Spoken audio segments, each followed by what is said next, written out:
thanks for listening. This is Brian Hurley from Business Performance Improvement. The podcast Lean Six Sigma Bursts are short lessons, comments, Q&A, and insights. If you have a question, send your question through the Anchor app, and we might feature you on a future episode. Or contact me at biz-pi.com. I recently found a video from 2006 in a talk given by Clay Jones, who is the CEO of Rockwell Collins. He talks about the journey of how he went from knowing nothing about Lean to setting up a program and driving that through the organization. The Lean Electronics program he talks about started in 1997. I joined Rockwell Collins in 1999.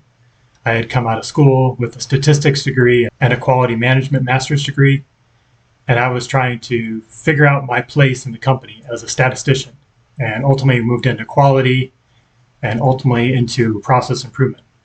So when I first joined, I didn't have much involvement with the Lean Electronics program. I just heard about it, but I didn't understand where I fit into that. I was bringing in more Six Sigma skills to that discussion and trying to help teams gather data and look at data a little more closely. A couple of years into it, probably early 2000, 2001, about the time when the company went public, I started to get more engaged in some of the Lean training and coursework and learning to practice it and gaining my skill set around it. So what I'll do for the next few podcasts is I'm going to break up this video, it's about 45 minutes, into smaller segments that are very pertinent, and I'll add my commentary to it based on my experience at that time.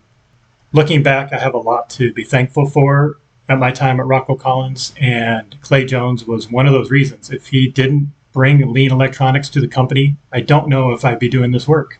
I am grateful that he was willing to be open and learn something new, and then really had a passion for driving it forward. He could see the benefits. I thank him for bringing that program to the company.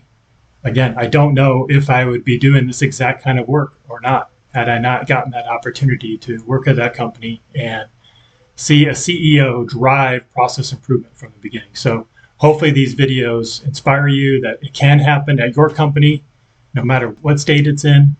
Sometimes it just takes education and having good leadership and being exposed to some of these concepts and ideas. So hopefully you find this video series helpful and useful in your pursuit of process improvement at your organization. Let me pause for a moment to tell you about our sponsor, Creative Safety Supply. Creative Safety Supply is a great resource for free guides, infographics, and continuous improvement tools. I recommend starting with their 5S guide. It includes breakdowns of the 5 pillars, ways to begin implementing 5S, and even organization tips and color charts. From red tags to floor markings, it's all there. Download it for free at creativesafetysupply.com/5S. Well, thank you, Noel, for that very kind introduction, and it's a great privilege, actually, for me to be here at LAI. It's a passion of mine. I'll try to describe that passion in a minute, but I'm very familiar with the work that all of you have done and the assistance both of you have given our corporation and the involvement of a number of our employees in your organization. I would cite specifically John Paul Bazong, who's here, who is on the board of directors, I believe, and the steering group member is Tom Bednar, both of which are key advisors to me and thought partners on the subject of Lean. Now, when I think about Lean transformation at Rockwell Collins, I'm reminded of a very simple story.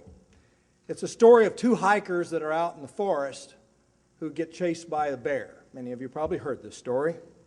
One of the hikers, as they're running away from the bear, says, "It's hopeless. We'll never outrun this bear." To which the other hiker turns to him and very coldly says, "What do you mean? All I have to do is outrun you." Well, I got to tell you, that's exactly how I felt when I first came to Rockwell Collins in the mid-1990s. Because you see, metaphorically speaking, the other guy was our competitor, and the bear was our customer. They were insatiably demanding higher quality, innovative solutions, faster cycle times, and lower cost. And like us, our competitors were running very fast to try to see if they could outrun us. Well, it wasn't always the way it is now. For those of you that may be less familiar with Rockwell Collins, we're about a $3.5 billion corporation doing business with government and commercial customers worldwide. We supply aviation electronics and communication equipment primarily, and we're about equally split. About 54% of our revenues are with the government and the balance with commercial customers. I could go on a long story of how we've transformed Rockwell Collins, its organization, and its structure, but that's not the purpose of my discussion today. I'm going to talk to you about how Lean has played an integral part in that transformation to what we have become today, a public and independent company now since our spinoff from Rockwell International in 2001.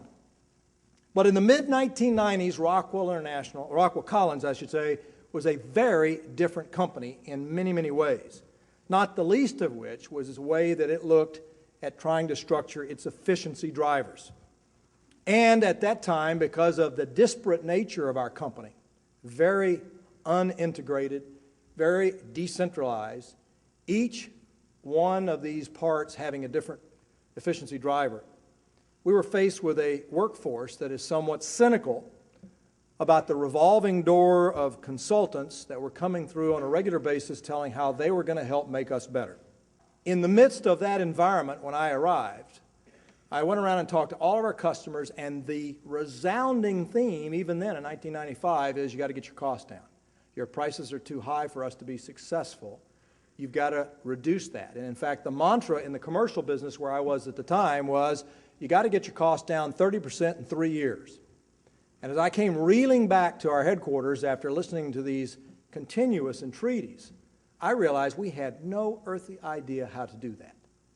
But we knew that that's what the customer wanted, and typically you like to give the customer what he wanted. So my great aha moment that led me on the first step of a Lean journey occurred when I was called to Seattle by the Boeing company as a supplier of them in the commercial market at that time to listen to what their expectations were of their suppliers to get Lean. I went with my vice president for manufacturing, and he had worked in the Lean Aircraft Initiative earlier. And on the way, literally to Seattle, that 4-hour trip, he was explaining to me what the principles of Lean were, because I had no earthly idea what it was. And so by the time I got to Seattle, I had a vague idea of the terminology, but I must admit, I was still unclear as to what this thing was. And for a full day, I listened to expert after expert, after customer, tell me what the great opportunities were if we were to get Lean. And literally that's when I had my metamorphosis. On the flight back from Seattle to Cedar Rapids, Iowa, is where Herm Reinig and I began to craft what would become a branded identity for us, which is Lean Electronics. LeanSixSigmaDefinition.com has a list of glossary items about popular process improvement terms, along with the history of Lean and Six Sigma methods, and key influencers like Dr. Edward Stemming, Henry Ford, Taiichi Ohno, Shigeo Shingo, and many more. You can also learn how to access affordable Lean and Six Sigma training and certification. Visit LeanSixSigmaDefinition.com.